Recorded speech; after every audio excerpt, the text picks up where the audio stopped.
আসসালামু আলাইকুম প্রিয় দর্শক, সবাই কেমন আছেন?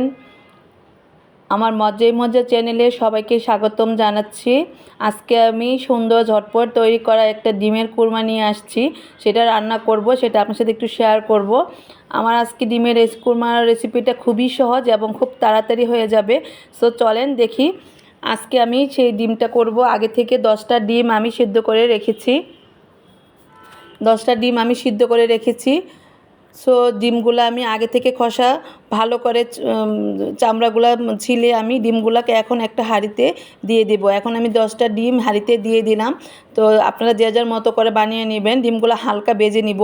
তারপরে আবার আমি আধা কাপের মতো পেঁয়াজ কুচি দিয়ে দিলাম।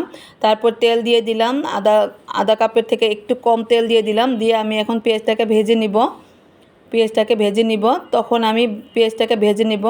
পেঁয়াজটা একটু হালকা লালচে হওয়ার সাথে সাথে আমি এখানে 4-5টা আস্ত কাঁচামরিচ দিয়ে দিব এবং এখানে 1.5 চামচ আদা বাটা এবং 1.5 চামচ রসুন বাটা আমি দিয়ে দিব। এই মশলাগুলো একটু হয়ে আসলে আমি আগে থেকে জাল করা ঠান্ডা দুধ 1 কাপ দুধ রেখেছি, সেটা আমি এখানে দিয়ে দিচ্ছি। দুধটা দেওয়ার পরে নাড়াচাড়া দিয়ে মশলাটা একটু ভালো করে দুধটার সাথে কষিয়ে নিব।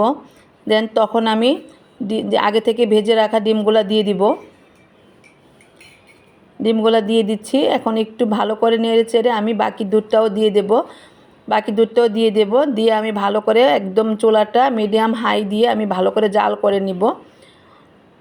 কারণ এখানে তো সিদ্ধ হওয়ার কিছু না, এখানে ঝোলটা যখন গাঢ় গাঢ় হবে তখন আমি সেটাকে নামিয়ে নিব। একদমই ঝটপট তৈরি হয়ে গেল আমার ডিমের কুরমা।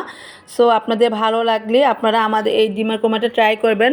আর অবশ্যই এখানে লাইক কমেন্ট করে শেয়ার করে মজাই মজা চ্যানেলের পাশে থাকবেন। আল্লাহ হাফেজ।